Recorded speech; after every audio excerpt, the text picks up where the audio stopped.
SIR এর target করে নামবাদ, গণতন্ত্র হত্যা, ফের চড়াসুর মমতার, সাপ্লিমেন্টারি লিস্ট নিয়ে তোপ তৃণমূল নেত্রীর। সুপার হিটলারকেও ছাড়িয়ে যাবে। টোটালটা বিজেপি ভ্যানিশিং ওয়াশিং মেশিন হয়ে গেছে। ডেমোক্রেসিটাকেই ভ্যানিশ করে দিচ্ছে, মানুষের অধিকারটাকেই ভ্যানিশ করে দিচ্ছে। এর থেকে বেশি গণতন্ত্র হত্যা হতে পারে না।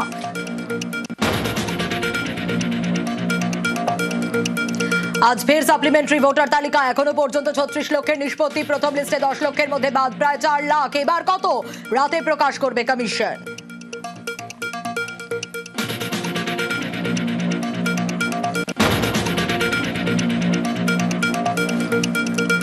সাপ্লিমেন্টারি লিস্টে নাম বাদে জেলায় জেলায় উদ্বেগ। বসিরহাটে এক বুথে ডিলিট 255 জন। প্রতিবাদে এপিক হাতে বিক্ষোভ। ঘাটালের গ্রামে বাদ 500।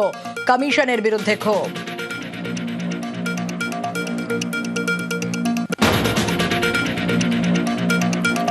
জ্বালানি জ্বালার মধ্যেই আজ মুখ্যমন্ত্রীদের সঙ্গে বৈঠকে প্রধানমন্ত্রী। ভার্চুয়াল মিটিংয়ে পশ্চিম এশিয়ার পরিস্থিতি সংকট মোকাবিলা নিয়ে আলোচনা। থাকবেন না ভোটমুখী 5 রাজ্যের মুখ্যমন্ত্রী।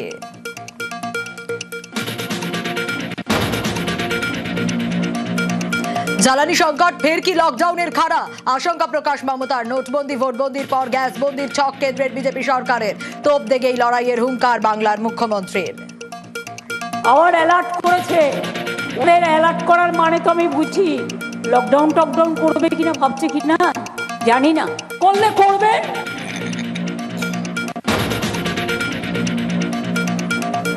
জ্বালানি সংকটে লকডাউন আশঙ্কা খারিজ কেন্দ্রীয় অর্থমন্ত্রীর। তবে কি পেট্রোল ডিজেলের রেশনিং দীর্ঘমেয়াদী যোগান বজায়? জোরালো সম্ভাবনা মত বিশেষজ্ঞদের।